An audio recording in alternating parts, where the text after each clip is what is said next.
Começamos aí nossa aula.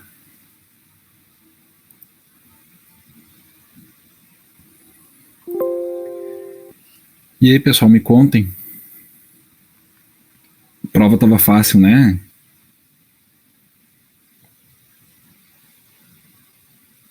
Eu ainda não transferi as notas ali para a central dos alunos, mas teve só notão. Só notão na turma. De parabéns, hein?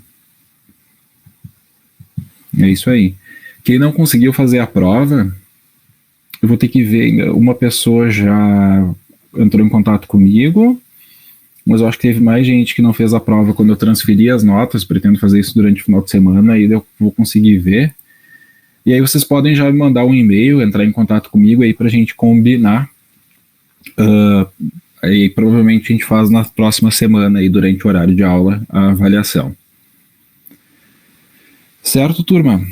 Então encerramos ali com a avaliação, conteúdo de trauma. Hoje a gente começa a parte de urgência clínica, onde a gente vai então falar sobre emergência cardiocérebrovascular, que se inclui a síndrome coronariana aguda e também o AVC. Depois a gente fala sobre urgências clínicas diversas, como hipoglicemia, síncope, crise convulsiva, intoxicação, diversas urgências clínicas.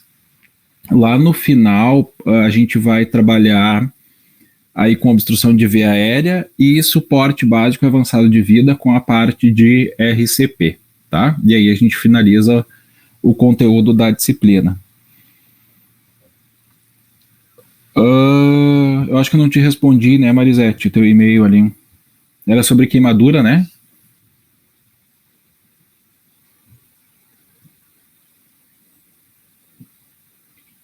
Que o Marisete, eu acho que caiu a conexão dela.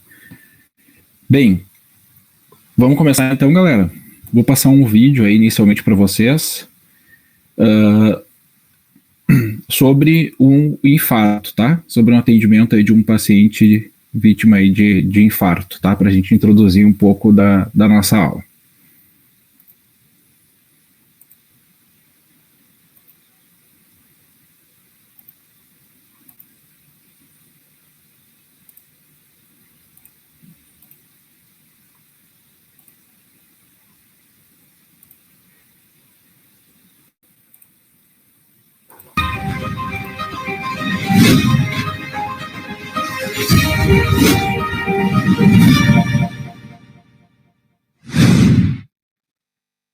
É nessa, Thiago?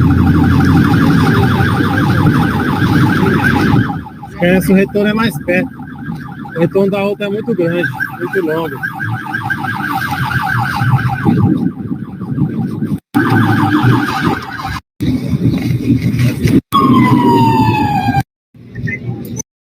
É o quê? A glicemia estava de 203, saturando 94, frequência cardíaca de 58. E a PA estava 13 por 8. Ele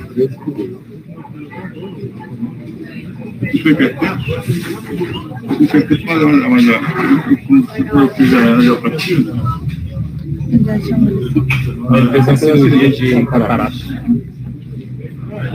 Como é que ele anja para ti e Familiares?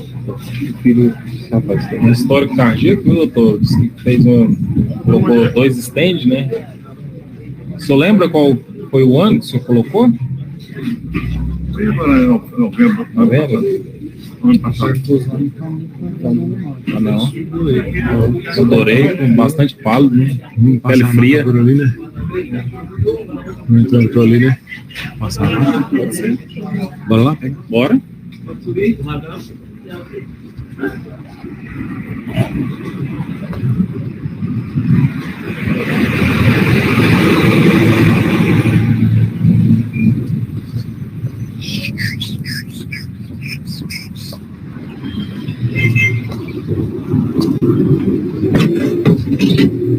A gente pensou que era PCR, porque a gente tava baixado para abastecer. Aí quando a gente chegou no posto, cancelou. Vou arrumar esse aqui primeiro. Deixa eu arrumar um lençol aqui.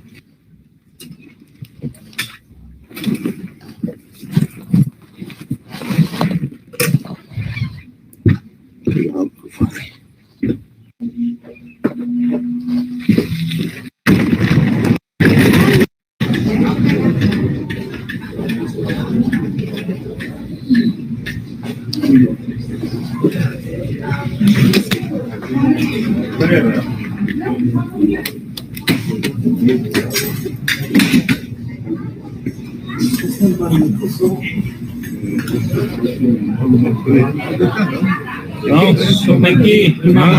Antes só até aqui que tá bom. Eu pago imposto até hoje, eu vou aproveitar a carona. Né? E vamos sentar bem aqui, ó. Vira de costas aqui pra mim, sim. Isso, você vai sentar lá. Aí estamos colocando aqui na máquina.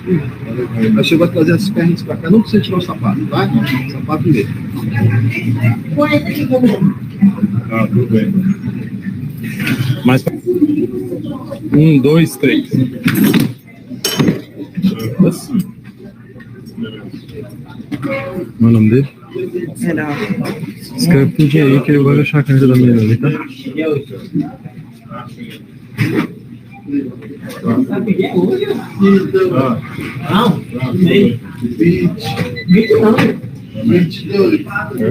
Só é baixo.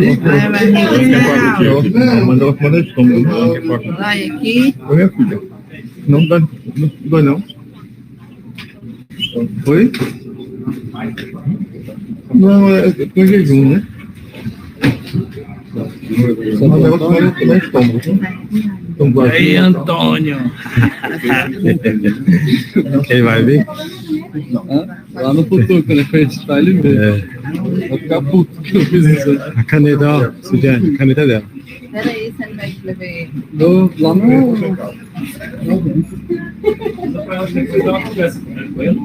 é lógico. Depois você vai escrever.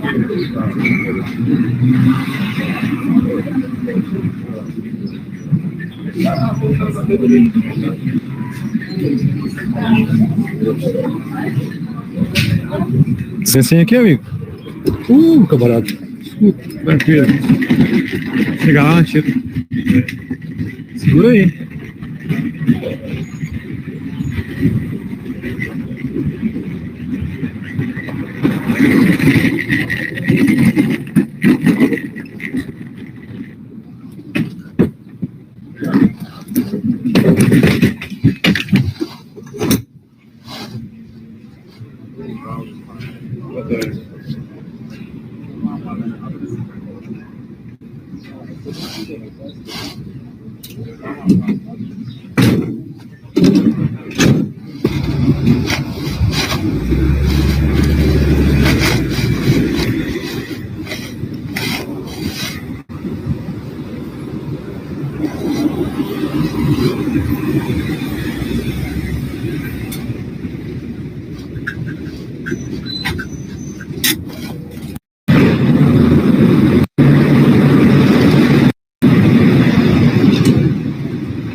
Tô ouvindo aqui, tem um barulhão alto.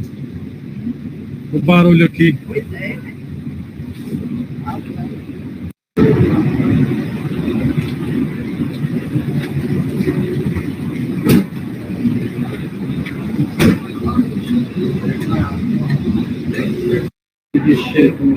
Vai guiando aí que eu vou.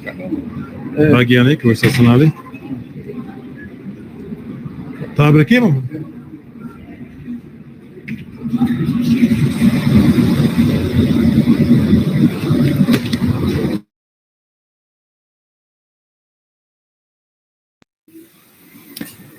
Bom, turma.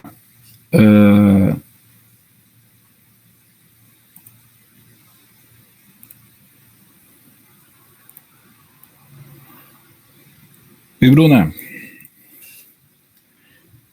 a ideia desse vídeo era justamente assim, a gente contextualizar um pouco o atendimento. Ali era um caso de paciente que sofreu um infarto, né? Então uma síndrome coronariana aguda. Foi atendido pelo SAMU, estava ali num supermercado, estava sudorético, tinha dor no peito, já tinha infarto prévio, então recebeu atendimento ali pelo suporte avançado e depois foi transportado para o intra-hospitalar. Então, o que faltou a gente discutir ali foram as condutas adotadas, né, e que a gente vai falar, então, agora, falando sobre as emergências cardiocérebrovasculares. Pois bem, quando a gente fala em emergência cardiocérebrovascular, a gente aí já está trazendo. Lembra que quando a gente fala em principal causa de óbito em pacientes jovens, está relacionada aos eventos traumáticos, às causas externas. Quando a gente fala, então, aqui de emergências cardiocérebrovasculares, a gente já está falando, então, a principal causa de mortalidade em indivíduos aí a partir de 40 anos de vida. Então, essa é a principal causa de óbito nesses pacientes. E a gente trabalha o infarto, o AVC, então dentro das emergências cardiocérebrovasculares, considerando que elas têm os mesmos fatores de risco e que o tratamento preventivo é capaz de, então, evitar 90% aí dos casos. E o tratamento, ele é baseado em unidade monitorada e reperfusão. No infarto, a gente vai trabalhar, então, tanto com a reperfusão química, que é a administração de trombolítico, como também a reperfusão mecânica, né, que seria a angioplastia.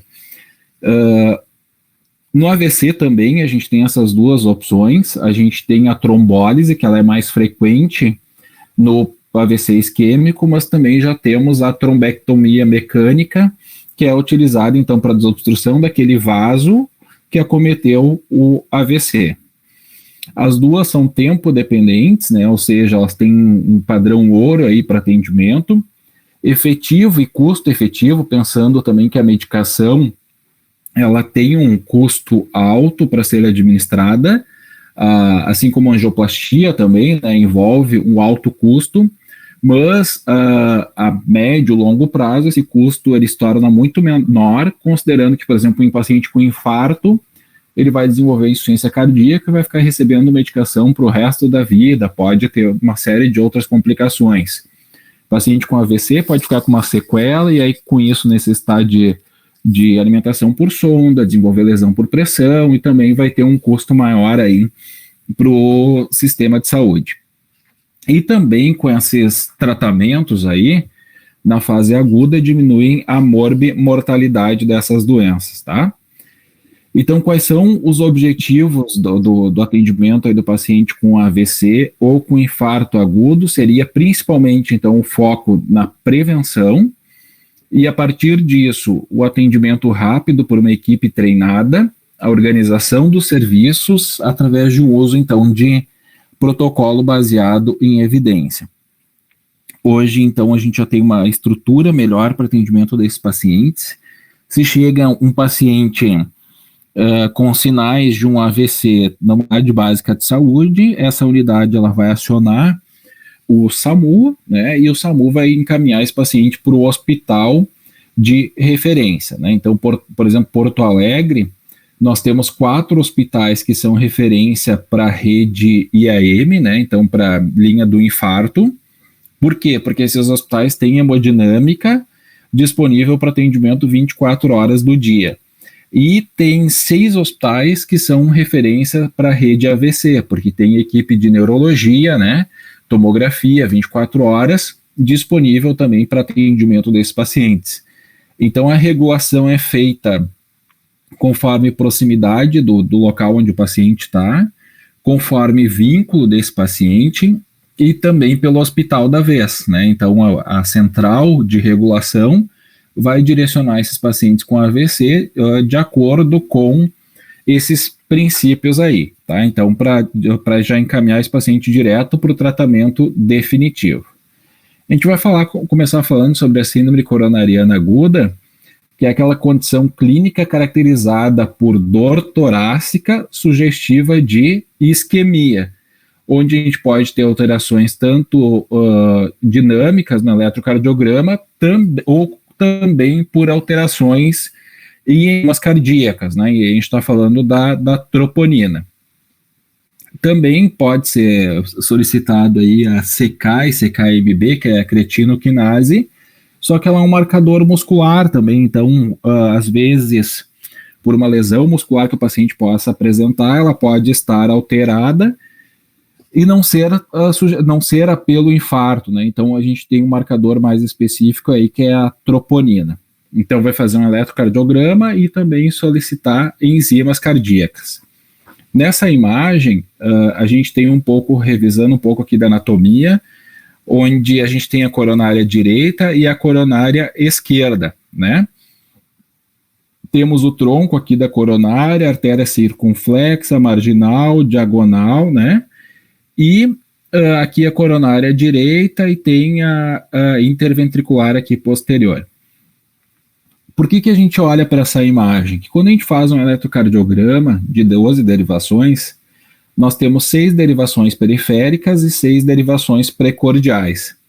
E elas vão estar olhando para o coração todas em um foco diferente. Por isso que algumas derivações têm uma deflexão mais positiva, quando elas estão acima ali da linha de base, ou mais negativa, quando elas estão mais para baixo. Então, cada uma está olhando o coração de um lugar, tá? Como se estivesse olhando de um foco diferente. E isso nos mostra no eletrocardiograma. Por exemplo, se eu tenho um paciente que tem um infarto de artéria coronária esquerda, as derivações que vão se alterar no eletrocardiograma, que vão apresentar um supra ou um infra, desnivelamento do segmento ST, são aquelas que estão olhando a partir deste sentido aqui, a partir do lado esquerdo, tá? Então, isso a gente consegue perceber. Conforme a obstrução, a gente pode ter, então, uma angina instável, uma síndrome coronariana aguda com elevação do segmento ST, ou sem elevação do segmento ST. Quanto maior a obstrução, quando for uma oclusão total, a gente tem uma síndrome coronariana aguda com supra do segmento ST. Por isso que ela é uma situação de urgência e que requer a desobstrução, a reperfusão, que pode ser química ou medicamentosa. Aquele paciente que não tem supra, ele tem uma obstrução parcial, né? Então ele vai receber vasodilatador, antiagregante plaquetário, né? E vai ficar internado, vai marcar um cateterismo, né? Avaliar conforme o paciente ele fica em leito monitorado, e ele vai fazer o tratamento ali, mas não tem a mesma urgência do que aquele paciente com oclusão total. E a angina instável, ele vai para a estratificação de risco, né? Quais são as metas, então, do tratamento desse paciente com síndrome coronariana aguda? A primeira dela é reduzir a extensão da necrose, né? Então, quando a gente tem... Tudo bem, Rubiano? Quando a gente tem uma obstrução, a ideia é a reperfusão para otimizar novamente o fluxo sanguíneo para aquela região afetada e, com isso, diminuir a isquemia, tá? Então, a primeira coisa que a gente tem que pensar em meta de tratamento é diminuir a extensão da necrose. Assim, também prevenir eventos adversos cardiovasculares, como a morte, né, o infarto agudo do miocárdio e também necessidade de revascularização urgente. E o paciente com síndrome coronariana aguda, ele pode apresentar complicações, né, e essas complicações podem ser fatais, como, por exemplo, aqui onde está descrito FV, é fibrilação ventricular. TV seria taquicardia ventricular. Lá na aula de RCP a gente vai falar sobre esses ritmos, e são ritmos de parada cardiorrespiratória, de parada cardíaca, né, na verdade, que é a fibrilação ventricular e a taquicardia ventricular sem pulso. Assim também como esse paciente pode desenvolver taquicardias, bradiarritmias, evoluir para edema agudo, choque cardiogênico e também complicações mecânicas do infarto, né, por necrose ali miocárdica. Os principais fatores de risco estão relacionados aí ao tabagismo, a diabetes, obesidade, né? Então, principalmente ali a obesidade abdominal, o aumento da circunferência abdominal, ela está relacionada também aos problemas aí cardiovasculares, paciente com história familiar positiva, com dislipidemia e também hipertensão. Então, são os principais fatores de risco aí para esses pacientes com síndrome coronariana aguda. Então, quando que a gente vai suspeitar? Quais são os critérios de inclusão desse paciente? Aquele paciente que tem, então, uma dor prolongada, localizada na região reto-external, epigástrica, abdominal alta ou precordial, que pode ter uma irradiação para o dorso, pescoço, ombro, mandíbula, membro superior, principalmente o esquerdo, né? E aí complicou, porque aí pode doer tudo, né, gente? Pode doer, então, o tórax, o braço, a barriga, né?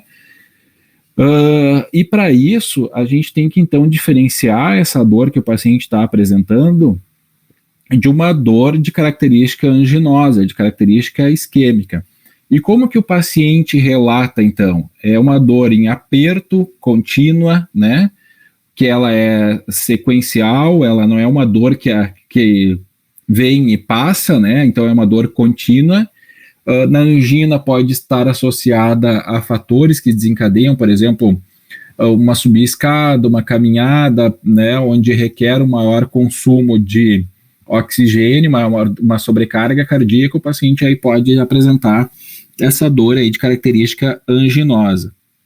O paciente ele pode apresentar também náuseas, vômitos, sudorese, que era o que nosso paciente ali do vídeo da aula estava apresentando, dispneia, uma sensação de morte iminente, ansiedade, né?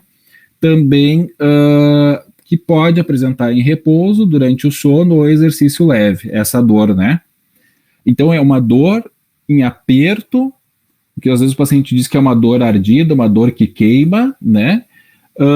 Que é contínua. Normalmente, ela não é acompanhada quando a gente faz a palpação do tórax, né? Quando a gente faz a palpação do tórax, pressiona a região, por exemplo, a região external, a dor não aumenta ou diminui, porque aí a gente está apertando ali o tórax. Isso nos mostra que se essa dor não modifica quando a gente aperta o tórax do paciente, ela tem uma maior probabilidade de ser de origem isquêmica, de origem cardíaca.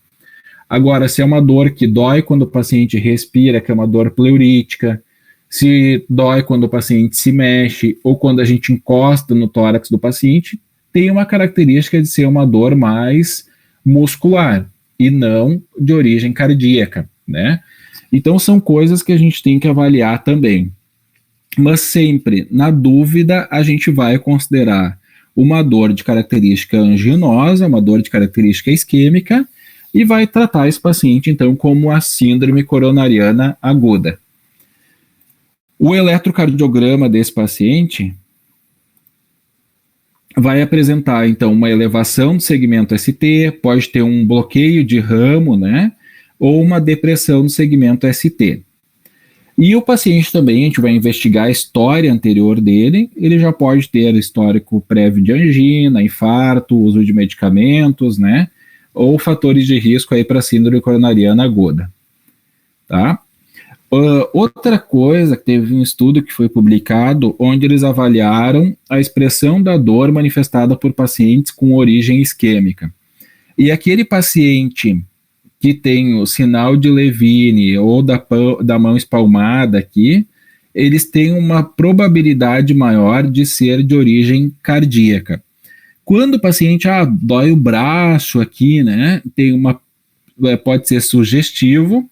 Agora, quando o paciente consegue delimitar com a ponta do dedo, dói aqui, né, é neste lugar aqui que está doendo, não é uma dor difusa, a gente pode ter uma menor probabilidade de ser isquêmica, né, então tem uma alta probabilidade de não ser isquêmica essa dor. Nessa imagem, mostram os possíveis locais, então, de dor de característica anginosa, né, por problema do coração. Então, external, reto external para cervical, reto external para o ombro, dor epigástrica, né? Aqui, reto external para cervical, só cervical, né? E também aqui, principalmente quando o paciente tem infarto de parede posterior, dor nas costas. Então, eu já atendi pacientes que tinham, a queixa foi que tinha uma dor nas costas, né? E por fim era um infarto de parede posterior. E também, né, um atendimento, aqueles atendimentos que a gente nunca mais esquece na vida. Foi de um paciente que eu estava era numa equipe de atendimento pré-hospitalar. Nós fomos atender um paciente que estava com uma dor epigástrica e o relato era de que o paciente ele tinha comido uma feijoada no almoço, isso foi depois do almoço, e ele estava vomitando, sudorético, pálido, com uma dor epigástrica muito forte. Inicialmente, o que a gente fez? Né, os sinais vitais dele eram estáveis, a médica orientou que a gente fizesse as medicações ali para dor epigástrica. Então, a gente fez ranitidina, Buscopan, enfim, né, Plasil, porque ele estava vomitando, e a dor não teve alívio nenhum com essas medicações. Então, a médica imediatamente solicitou que a gente fizesse um eletrocardiograma. E no eletrocardiograma evidenciou um supra de segmento ST. Então, ele tinha um infarto com supra. Na verdade, a gente pensava pelo histórico que ele tinha comido uma feijoada e estava com dor epigástrica, estava vomitando, que era mais uma questão gastrointestinal, mas na verdade estava relacionado ao síndrome coronariana aguda. Então, por isso que eu sempre digo, pessoal, na dúvida a gente vai considerar, né, pode, dependendo da dor, ali, das características, vai considerar uma síndrome coronariana aguda e vai investigar e tratar. Descartando, ótimo, vai investigar as outras causas que são menos graves, né, o que tem maior gravidade nesse momento seria a síndrome coronariana aguda. A dor torácica, ela pode se dividir em cardíaca e não cardíaca. A cardíaca, então, ela vai estar dividida em isquêmica e não isquêmica. A isquêmica está relacionada à angina e ao infarto. A não isquêmica pode ser, então, por uma pericardite ou também uma dissecção aguda da aorta. Qual é a característica diferente dessa dor não isquêmica, principalmente aqui da dissecção? Que os pacientes relatam que é uma dor muito forte e uma dor lancinante, como se tivesse uma faca, né? Por dentro do peito, enfim, que aí pode ser uma característica aí de uma dissecção. As dores não cardíacas de origem gastroesofagiana estão relacionadas ao refluxo, à úlcera péptica, né? E não gastroesofagiana pode ser aquelas dores por pneumotórax, embolia, musculoesquelética, psicoemocional. Então, a musculoesquelética é aquela que o paciente tem dor na parede do tórax, e o pneumotórax ele pode estar relacionado à dor pleurítica também, que é aquela dor que o paciente diz que dói para respirar. A embolia pulmonar, o paciente pode ter uma dor torácica, a gente vai investigar aí fatores que podem desenvolver também a embolia, né? Então, que também vai ser investigado. O que vai suspeitar inicialmente? De uma síndrome coronariana aguda. Não tem alteração no eletro ali, né, características de isquemia, ele vai seguir investigação, né, então a gente vai avaliar, por isso que a gente vai pensar nos fatores de risco. Então, para embolia, qual seria? Por exemplo, um paciente que fez uma cirurgia recentemente, né, um paciente que teve COVID, que agora a gente tem o fator trombótico também na COVID, que o paciente pode desenvolver embolia, né, então o TEP, pode desenvolver infarto, AVC, que tem o fator, então, trombótico aí também do COVID, né, o fator obstrutivo. Então, conforme a história prévia do paciente, também vai nos dizer aí para qual lado vai investigar mais, né, então, conforme história prévia, queixa principal do paciente, né, sinais e sintomas que o paciente vem apresentando. Bom, turma, chegamos agora numa questão aqui para a gente pensar no eletrocardiograma, tá? Todos vocês estudaram o eletrocardiograma lá em fisiologia, lembram?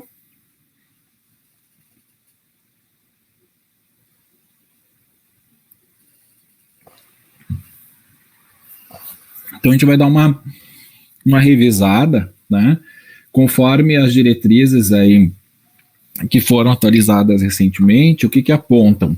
Que aquele paciente com dor torácica, ele tem que ser prontamente atendido, e já se recomenda que ainda no atendimento pré-hospitalar se faça um eletrocardiograma de 12 derivações para identificar se ele tem supra no segmento ST.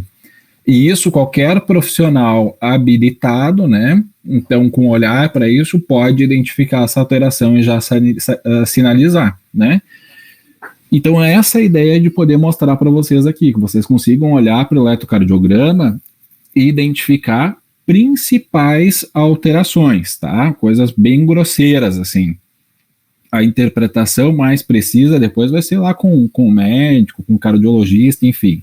Qual é a ideia principal? A gente conseguir olhar, fazer um eletrocardiograma bem feito, a primeira coisa, e também depois conseguir identificar principais alterações aqui, tá? Então, o que a gente tem? Quem me ajuda aí? O que a onda P significa aqui no eletrocardiograma?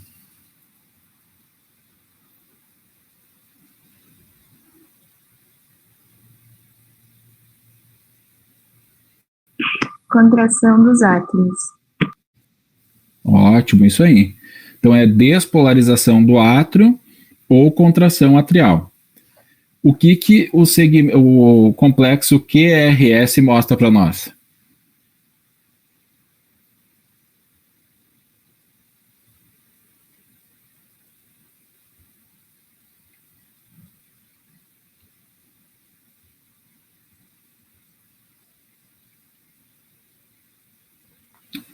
Isso mesmo, então contração dos ventrículos ou despolarização ventricular, tá?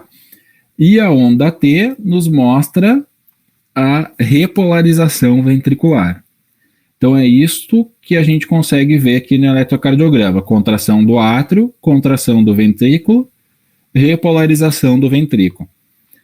Cada quadrado desses que a gente olha aqui no eletrocardiograma, então, cada quadradinho pequeno desses tem 0,04 segundos, tá? E cada quadrado grande que se formam tem 5 quadradinhos pequenos. Então, 1, 2, 3, 4, 5. Deixa eu pegar aqui o retângulo. Então, cada quadrado desses... Deixa eu botar em outra cor.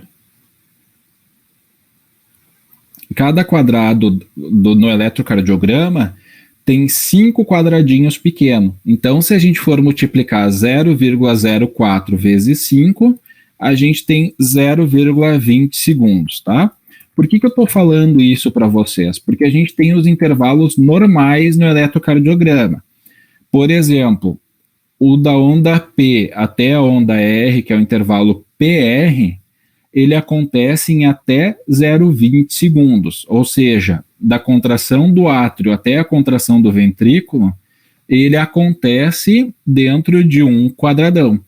Se a gente tem um intervalo maior de contração, então a gente tem intervalo PR aumentado, a gente pode ter um BAV, que é um bloqueio átrio-ventricular. Então, BAV, então, que é um bloqueio átrio-ventricular, que ele pode ser de primeiro, segundo ou terceiro grau, que é o BAVT total, tá?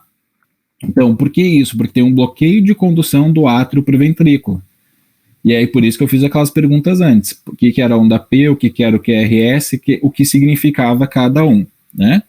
E a gente olha através desses quadradinhos, onde o quadrado pequeno é 0,04 e o grande, né, então onde se forma com 5 quadradinhos, é 0,20 segundos. E o intervalo PR acontece dentro desse intervalo. Quando a gente olha aqui o intervalo QRS, né, então a abertura aqui eu digo que é a boquinha aqui do QRS, ele acontece em até 0,12 segundos, tá? Então, cadê o texto? Volta. 0,12 segundos, que é o QRS, tá?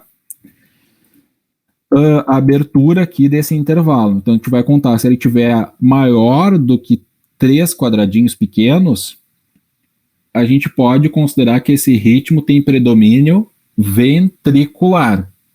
Lembra o que eu falei anteriormente, que o que a gente tem que prevenir no paciente com IAM era o risco dele desenvolver arritmias, principalmente ataque cardíaco ventricular e a fibrilação ventricular, né? Então isso também a gente tem que, por isso que a gente olha o quanto está esse intervalo aí do QRS.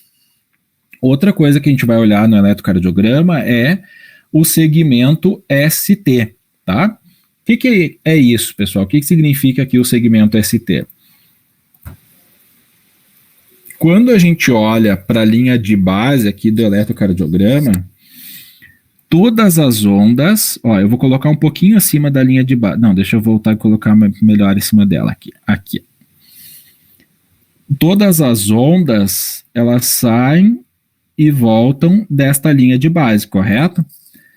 Então, aqui, ó, para fazer a onda P, ela sai da linha de base, volta para cá, ou a onda Q, a onda R, S, todas voltam para a linha de base antes de formar aqui a onda T.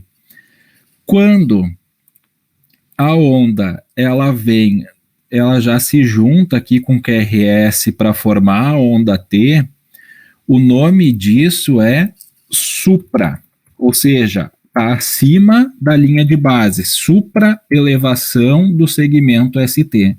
Então aqui a gente tem um IAM com supra do segmento ST, porque está acima da linha de base. O QRS já emenda com a onda T. Quando ele está abaixo da linha de base, quando ele começa,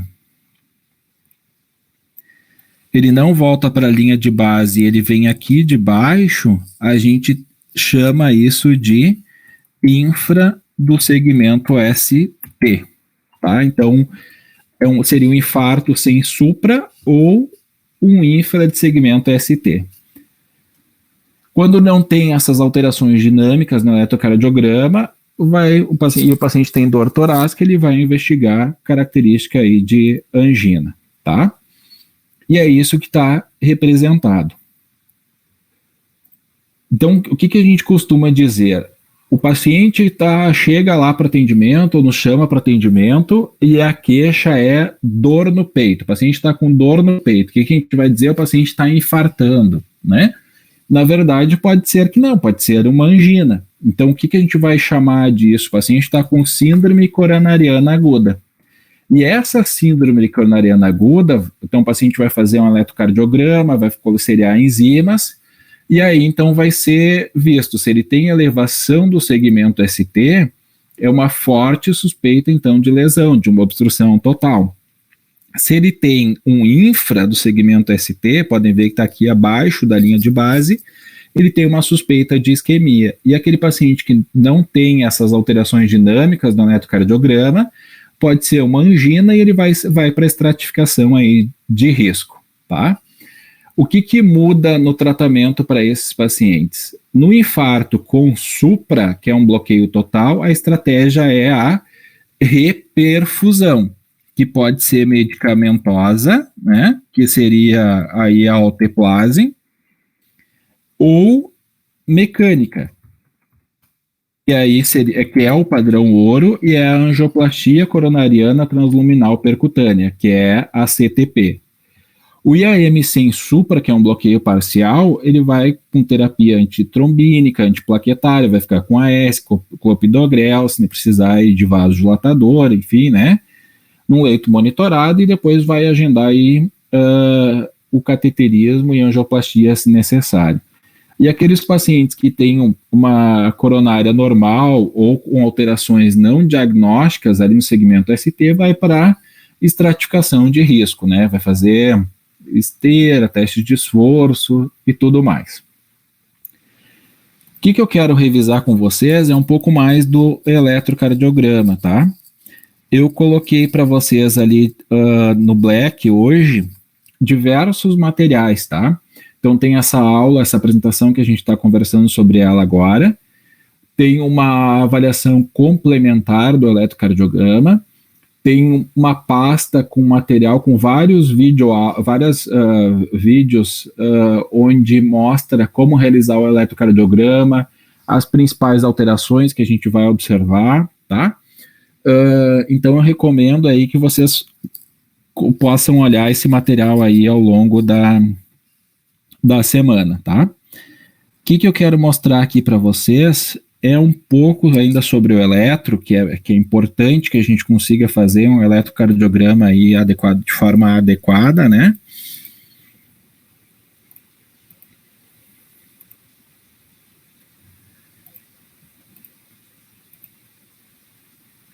Ó, então, se a gente olhar o eletrocardiograma normal, que o médico coloca assim, né?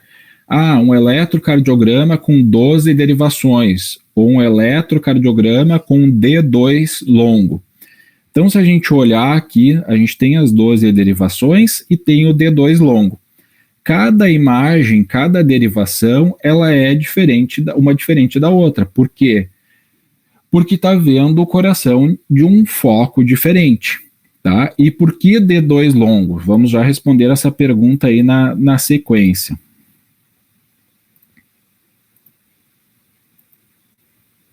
Ó, vamos desenhar um coração. Vamos desenhar aqui nosso coração. Bem igual ao de verdade. Ficou ótimo o coração, né?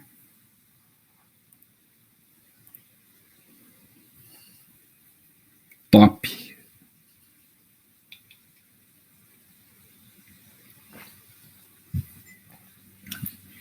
Bueno.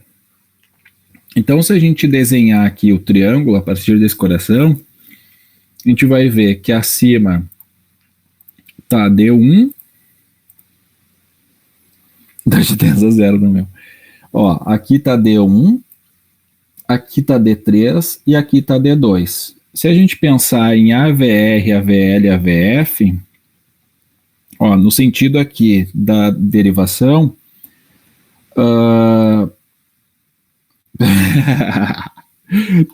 tá ótimo, né? Isso que vocês não viram meus outros desenhos. Pena que não tem o quadro para desenhar. Eu sou ótimo no desenho. Vocês não têm ideia. Ó, vamos desenhar aqui o nosso coração. Deixa eu ver se eu consigo desenhar tão bem quanto o outro.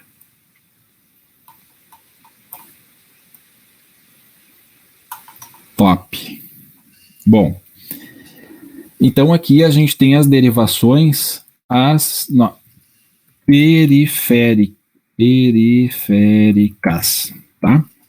As nossas derivações periféricas, que é D1, D2, D3, AVR, AVL e AVF. Por que AVF? Como que significa, como se fala direito em inglês?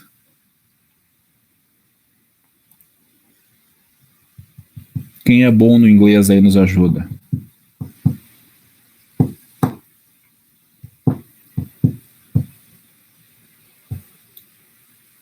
Right, né? Então, por isso da letra R. Então, vai ser sempre a direita, tá? A esquerda é...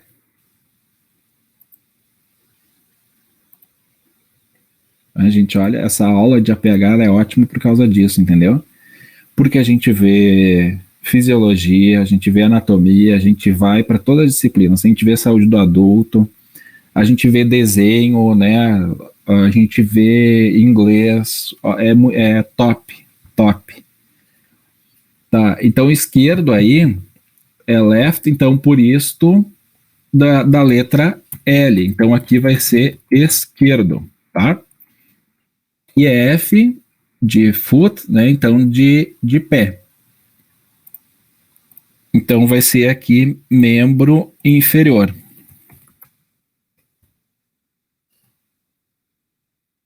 Normalmente a VF membro inferior esquerdo, né? E é o neutro, a gente vai colocar em membro inferior direito. Então aqui a gente tem membro superior direito, AVR, esquerdo AVL, membro inferior esquerdo AVF e o ponto neutro ali, membro inferior direito. Então a gente tem as 6 derivações periféricas, que é D1, D2, D3, AVR, AVL e AVF, tá? Como que lembram lá de fisiologia, como funciona lá, como funciona o estímulo cardíaco, de onde passa para onde? Quem me ajuda?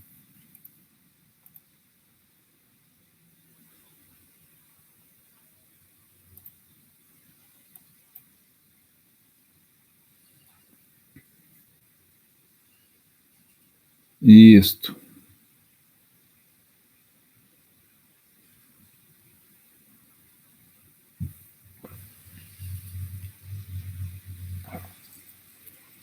Me ajudem lá.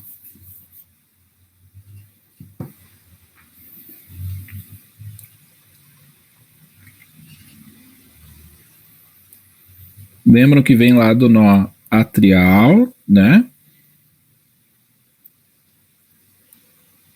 Deixa eu agora desenhar aqui os ventrículos. Vai passar lá para o nó atrial, né? Átrio ventricular, feixe de His e as fibras de Purkinje, né? Então, de onde passa, se a gente olhar no sentido que está o estímulo, né, que vai sair lá do átrio para o ventrículo, e se nós desenharmos aqui uma seta, a seta está nesta direção, correto? É a que melhor visualiza aqui o estímulo elétrico do coração. Qual dessas derivações que melhor representa, então, a condução do estímulo elétrico lá no coração?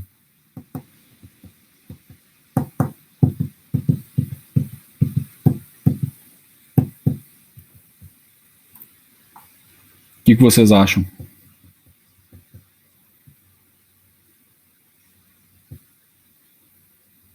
Perfeito, D2. Por que D2, gente? Olhem aqui D2, ó, D2, tá? Se a gente pensar na condução do estímulo elétrico, vai passar lá pelo nó sinusal, átrio ventricular, feixe de His e fibra de Purkinje. Então tá nesse sentido, né? Qual que melhor representa é D2. Por isso que no eletrocardiograma a gente vai ter também o D2 longo, que é para a gente conseguir visualizar nesse D2 longos alterações de condução no estímulo elétrico. Por isso que às vezes o médico pede, eu quero um D2 longo, né? Que é, normalmente o eletrocardiograma ele vai captar ali um intervalo de 3 QRS, né? Então um tempo de 3 QRS. E às vezes esse intervalo curto ele não é capaz de apresentar algumas alterações de condução. Então por isso que eventualmente eles solicitam um D2 longo, tá? Então essas são as periféricas. E depois a gente tem as precordiais. Quais são as precordiais? V1, V2, V3, V4, V5 e V6. Tá? Essas são as precordiais. Qual a posição que a gente coloca estas derivações? V1 no quarto espaço intercostal, bem no bordo external. V2 no quarto espaço intercostal, no bordo external no esquerdo. Depois a gente vai colocar primeiro V4 no quinto espaço intercostal na linha hemiclavicular. Então aqui, ó, a gente vai colocar V1, V2, né, no quarto espaço intercostal, bem pertinho do externo.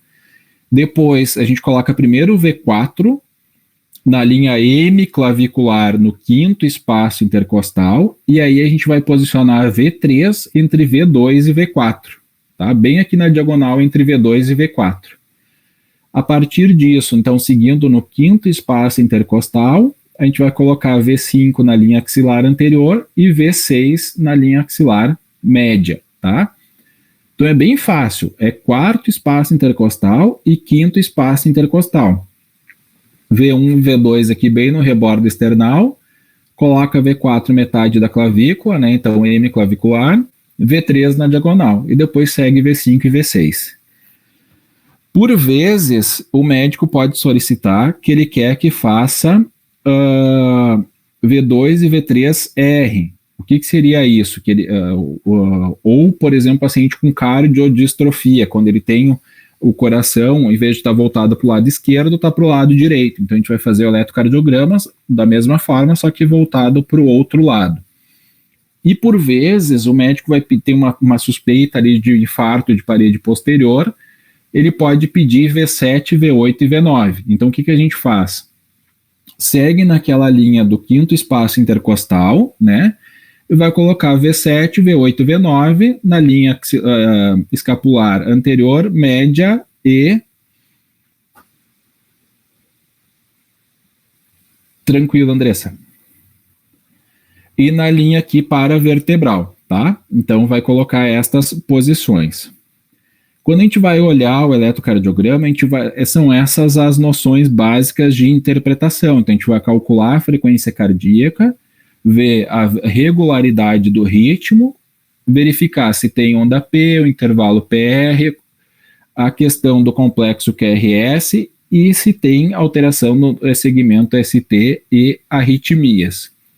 Outras perguntas que a gente vai fazer é sempre: o QRS tem aspecto normal, tem onda P, e avaliar a relação do P com o QRS, ou seja, toda P conduz QRS, tá?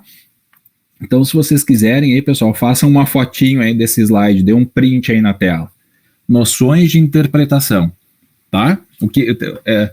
É isso que basicamente a gente tem que avaliar ali no eletrocardiograma, tá? Dê um print na tela ou tire uma fotinho aí, tá? Desta aqui e desta aqui.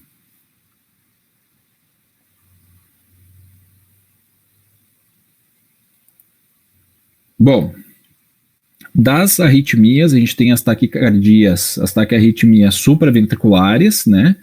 Que tem a taquicardia sinusal, atrial, flutter, a fibrilação. As ventriculares, onde a gente tem a taquicardia e fibrilação ventricular, e as bradiarritmias, que pode ter a bradisinusal, os bloqueios ou a assistolia, tá? Extrasístole, que a gente pode ter extrasístole supraventricular, ventricular, atividade elétrica sem pulso, lembrando que aquelas arritmias letais, que são os ritmos de parada, é a taquicardia ventricular, a fibrilação ventricular, a sistolia e a atividade elétrica sem pulso, tá? O que eu quero mostrar para vocês é como a gente calcula a frequência cardíaca. Como que a gente vai fazer isso no eletrocardiograma? Por exemplo, tá? A gente vai verificar primeiro a regularidade do ritmo, né? Então aqui a gente tem um ritmo que está regular. Como que a gente vê isso? Que o QRS acontece sempre no mesmo intervalo. Então a gente vai verificar quantos quadrados grandes tem de intervalo entre uma onda R e outra, e vai dividir por 300. Então aqui a gente tem 2,5 quadrados, né? Se a gente pegar aqui um QRS que está bem nessa linha aqui, né, do eletrocardiograma, a gente vai visualizar que tem 2 quadrados, quase 3, né? Vamos considerar 2,5, né? Então aqui, ó, entre uma onda R e outra, tá? 2,5. Então aqui entre uma onda R e outra, tá? Então a gente vai dividir por 300. 300 dividido por 2,5 vai dar? Quanto dá?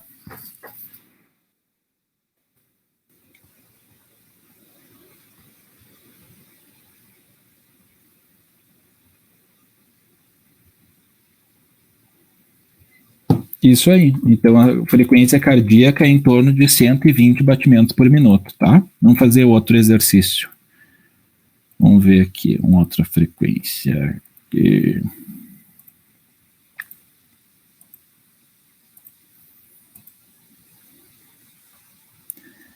Vamos ver este.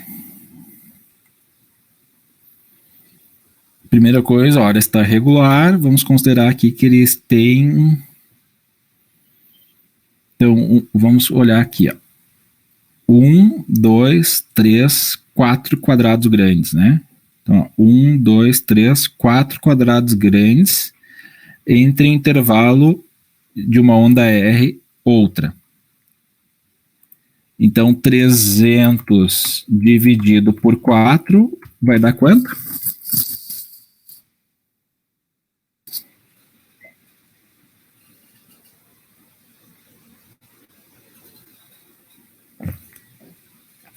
Isso mesmo, 75. Então, a frequência cardíaca desse paciente é 75 batimentos por minuto.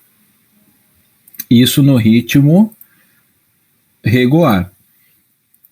Quando o ritmo é irregular, o que a gente faz, né? Ou nas bradicardias aí.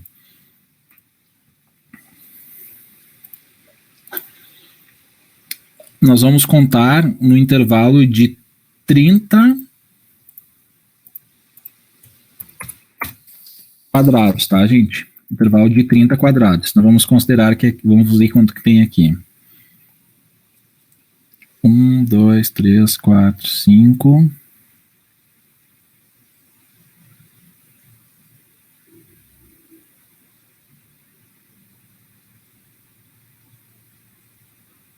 Tem 28 aqui, tá?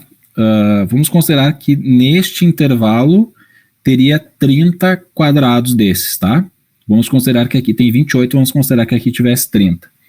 O que a gente vai fazer? Vai contar o número de QRS e multiplicar por 10. Então, se aqui tem, nesse intervalo,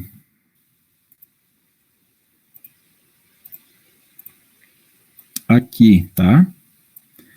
Tem 30 quadrados. Quantos QRS a gente encontra? 1, 2, 3, 4, 5. Então, o que a gente vai fazer? Vai contar o número de QRS. Então, tem 1, 2, 3, 1, né? 1, 2, 3, 4, 5 por 10. Então, vai ser aqui 5 vezes 10 igual a 50 batimentos por minuto. Então, isso a gente faz quando está bradicárdico ou o ritmo é irregular. A gente conta esse intervalo de 30 quadrados, quantos QRS aparecem e multiplica por 10. Entenderam, gente?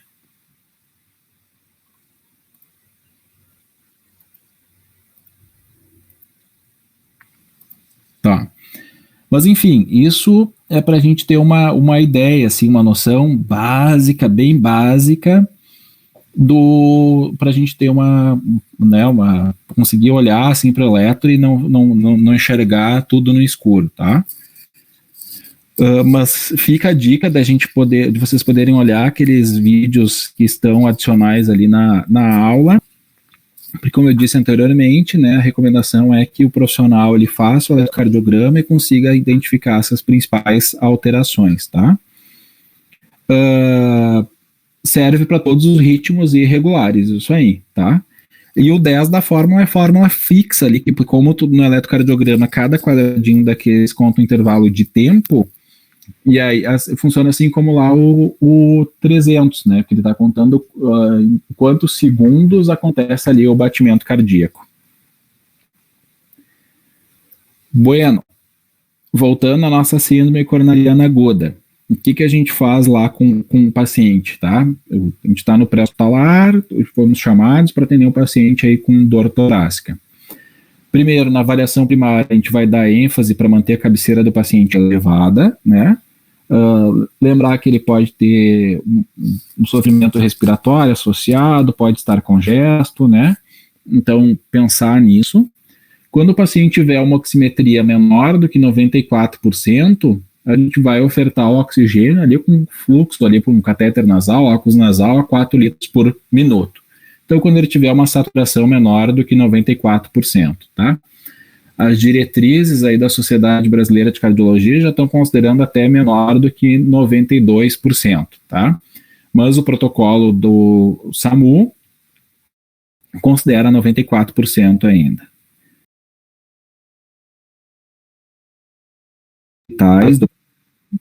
Então, olhar ali frequência cardíaca, saturação, tá? Pressão arterial, manter uma monitorização cardíaca desse paciente, fazer aquela entrevista do histórico SAMPLA, né? Então, sintomas, alergias, medicações de uso, passado médico, líquidos antecedentes, né? E avaliar a característica da dor, qualidade, localização, se irradia ou não, como que é essa dor, tá? Fazer um eletrocardiograma de 2 derivações e também instalar acesso venoso periférico. Então vamos lá.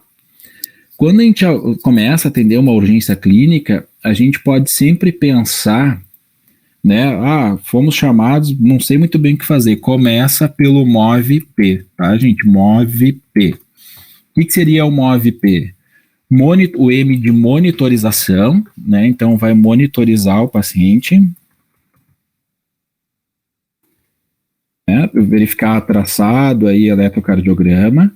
O O, identificar a necessidade de colocar oxigênio no paciente. O V, de veia, né, funcionar acesso nesse paciente. E o P, de pressão, de verificar sinais vitais desse paciente. Então, para qualquer urgência clínica, aí a gente sempre vai pensar e começar a atender o paciente pelo ABC, né, então atenção à via aérea, ventilação, circulação, e pelo MOVP, então monitorar o paciente, considerar se precisa administrar oxigênio, do acesso venoso e pressão. Tem alguns serviços de atendimento pré-hospitalar. Eu cheguei a trabalhar com isso há um tempão atrás, isso já não é novidade, né, já é antigo. Não que eu seja antigo, tá, gente, não é isso que eu quero dizer, tá? Eu sou jovem ainda, tá?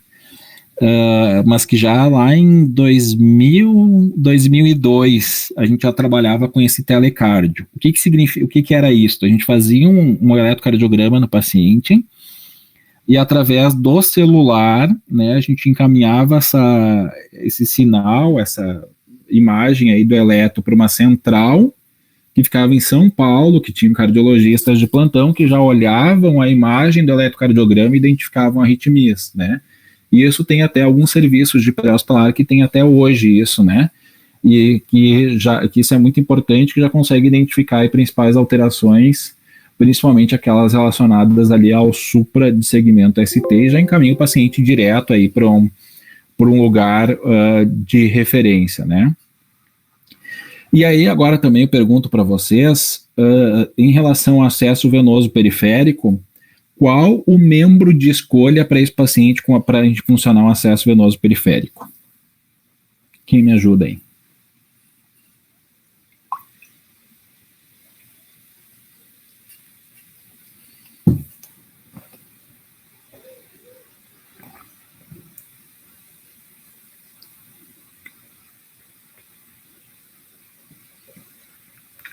Qual o membro de escolha para funcionar um acesso venoso periférico nesse paciente que chega com síndrome coronariana aguda?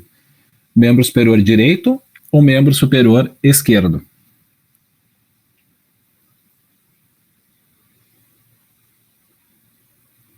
Vou fazer uma votação, só para a gente brincar um pouquinho.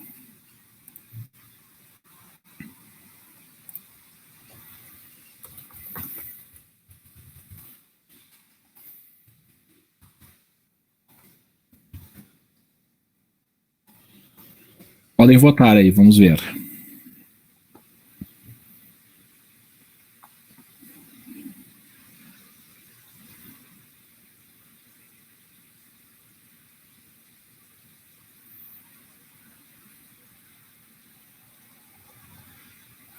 Posso sim, Jéssica. Um paciente que a gente vai atender, tá? Que tem suspeita de uma síndrome coronariana aguda, de um infarto.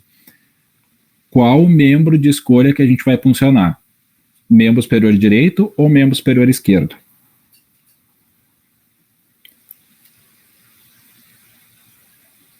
Ó, com a votação também consigo ver quem está na aula. Ó.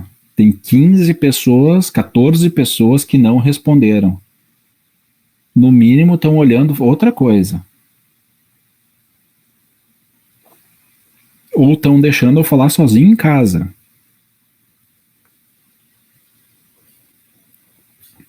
Treze pessoas, ó, pessoal, 13 pessoas não estão presentes. Agora eu estou vendo.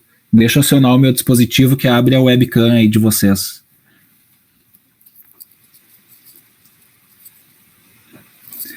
Bom, vamos lá. Eu gostaria, não recomendo. Olha só, pessoal. Eu gostaria que alguém dissesse o porquê escolher um membro superior direito ou um membro superior esquerdo.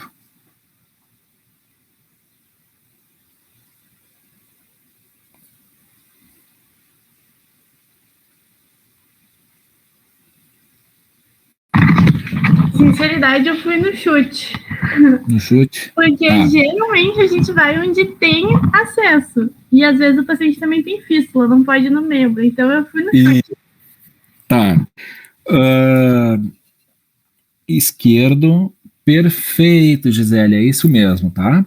Então, preferencialmente o esquerdo, tá? Porque a gente vai puncionar o acesso venoso periférico nesse paciente, preferencialmente no esquerdo. 16 pessoas responderam aí no esquerdo. Porque quando o paciente vai para a hemodinâmica, vai fazer o cateterismo ou angioplastia, a via de escolha preferencial vai ser a artéria radial direita, pensando ali na disposição da mesa da hemodinâmica e o acesso, tá? Então, acesso vascular para esse paciente, na hemodinâmica vai ser o membro superior direito. Então, a gente tem que preservar esse membro. E por isso, preferencialmente, a gente vai funcionar no membro superior esquerdo. Ah, mas o paciente tem fístula, fez mastectomia com esvaziamento, não pode funcionar no esquerdo. Aí funciona no direito, tá? Mas preferencialmente a via de escolha vai ser sempre no membro superior esquerdo, tá?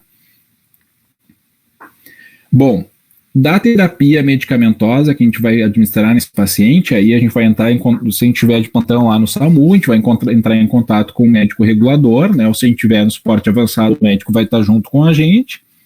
Ele vai orientar a conduta medicamentosa, né? Então, que é por prescrição médica. E qual vai ser? AS, né? Então, a gente vai dar 300 miligramas para ele macerado precocemente ou pedir que o paciente mastigue esse AS para aumentar ali a absorção, né, dessa medicação. Vai dar 300 miligramas também de clopidogrel via oral, então são 4 comprimidos, né, cada um tem 75 miligramas, a gente vai dar 4 comprimidos de clopidogrel, e isosorbida sublingual, 5 miligramas. Para que é o isosorbida? Ele tem um efeito vasodilatador, com isso melhora ali a obstrução e diminui a dor torácica do paciente.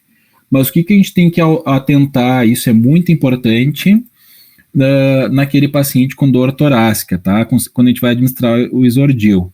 Ele tem que ter uma sistólica maior que 90 e uma frequência cardíaca entre 50 e 100, tá?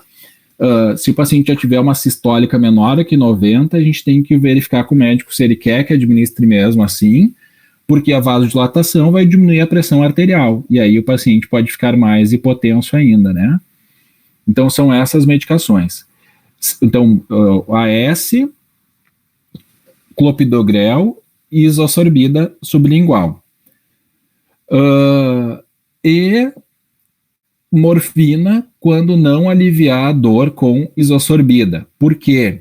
Ela também tem um efeito broncodilatador, vasodilatador, diminui a ansiedade do paciente, também vai aliviar a dor torácica dele, tá? Então, se não alivia a dor com isosorbida, pode ser repetido isosorbida e também adicionar morfina, tá? Se o paciente estiver desacordado, então o médico vai avaliar, pode optar por outras medicações, como por exemplo subcutâneo, como enoxaparina, né, enfim, para administrar a medicação aí para esse paciente, tá?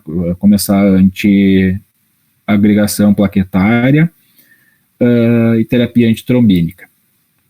De forma geral, então, aquele paciente com manejo e sinais sugestivos aí de isquemia ou de infarto, a gente vai avaliar o ABC, né, considerar a necessidade de administração ali do MOVP, eletrocardiograma atentando para supradesnivelamento do segmento ST. Aquele paciente com elevação do supra, a gente já vai considerar a fibrinólise no pré-hospitalar. Não é a rotina aqui da nossa região já começar a terapia antitrombínica no pré-hospitalar. Mas tem países e tem serviços que já consideram isso, já começam a infusão, por exemplo, do alteplase, né, ainda no pré-hospitalar. Mas aqui, como a gente tem um hospital próximo, né, enfim, e a terapia, o padrão ouro seria a reperfusão mecânica, o paciente é encaminhado para essa decisão no intra-hospitalar. Na chegada do paciente na emergência, então em 10 minutos, o que a gente vai fazer? O MOVP, monitorização, oxigênio, veia e pressão, verificar acessos, sinais vitais, histórico, exame físico direcionado. O que isso quer dizer, né? Que a gente vai avaliar o histórico do paciente, a avaliação, a gente quer avaliar o sistema neurológico, para ver se o paciente tem alteração de sensório, cardiovascular, respiratório, para ver se o paciente não tem sinais de congestão, de edema agudo de pulmão, né? Taquiarritmia, hipotensão, vai verificar todo esse histórico e exame físico do paciente. Revisar a lista de verificação fibrinolítica, quando o paciente tiver terapia, quando a terapia de escolha for a medicamentosa, tem que se pensar em contraindicações, né, para que vão impedir a administração desse fibrinolítico. Vai coletar enzimas, né, então troponina, exames básicos aí de eletrólitos, coagulação, e raio-x de tórax, né, então isso em até 30 minutos, é o que o paciente basicamente vai fazer aí na chegada da emergência. Das medicações já falamos, o que inclui aqui também é o beta-bloqueador, quando o paciente estiver hipertenso, com ataque à arritmia, pode-se considerar a necessidade também de metoprolol, e também outra medicação aqui é a terapia com a estatina, né? Então, que pode receber a artovastatina durante esse atendimento inicial. Então, da estratégia de reperfusão do IAM, então só para a gente relembrar, no pré-hospitalar vai ser reperfusão medicamentosa, né? Mas que não é a nossa realidade aqui. Então, o que a gente vai fazer? O manejo básico do paciente, que é este aqui, né, o tratamento geral imediato, que ele pode ser feito tanto no pré como no intra-hospitalar.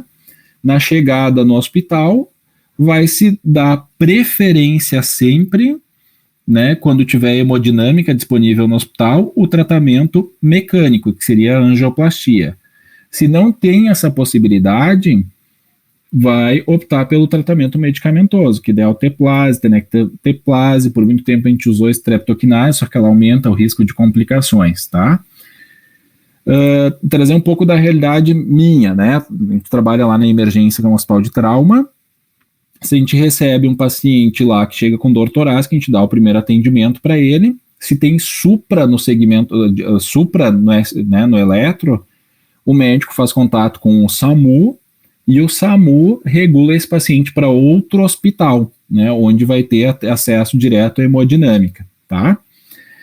Que seria o tempo porta-balão, que a gente chama, tá? Que seria até 90 minutos aí.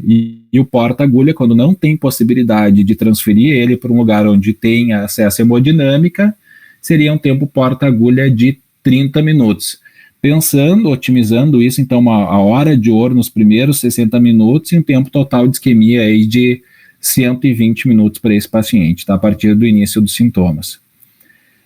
O que a gente tem que atentar nesse paciente com infarto é que, em qualquer momento, ele pode apresentar uma arritmia e ter uma parada cardíaca. Então, a gente tem que estar preparado para iniciar as manobras de RCP, se necessário, tá?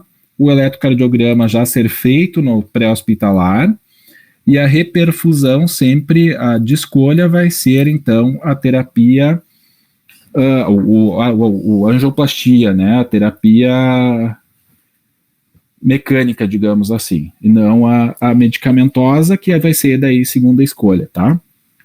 Teve uma paciente que a gente recebeu uma vez no hospital, que ela foi estender roupa, e aí teve uma síncope, um mal-estar, e aí veio para nós por queda.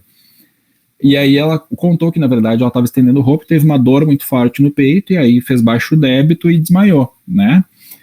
E a gente fez um eletrocardiograma e ela tinha um baita de um supra. A gente regulou ela com o SAMU e ela foi direto para a hemodinâmica lá pro Serviço de Medicina Intervencionista da Santa Casa e fez angioplastia, né? Então, com sucesso. Agora não, faz uma semana a gente recebeu um paciente também que veio porque tinha desmaiado, depois tinha ficado com alteração de sensório aí, que estava confuso, com alteração na fala, e veio por protocolo de AVC. E, na verdade, também o paciente tinha infartado e, por isso, fez baixo débito. Então, os sintomas que ele estava apresentando eram em função do baixo débito cardíaco que ele fez no infarto, né? E não relacionado aí ao AVC. Por isso que é importante também nesse paciente com infarto ou com arritmia a gente avaliar os sinais de baixo débito, que é alteração de sensório, dispneia, sudorese, palidez, cianose, hipotensão, taquicardia ou bradicardia, né? O paciente pode ter dor torácica, insuficiência ventilatória, são sinais de baixo débito que o paciente pode apresentar. Certo, turma? Por hoje era isto. Não esqueçam de que quando vocês saírem aí de registrar a presença de vocês para depois eu atualizar o diário. Na próxima semana a gente conclui essa parte falando então sobre o atendimento ao paciente com AVC. E tentem durante a semana olhar aqueles vídeos ali de interpretação do eletrocardiograma para a gente pensar um pouco mais aí também na síndrome coronariana aguda. Tá bom?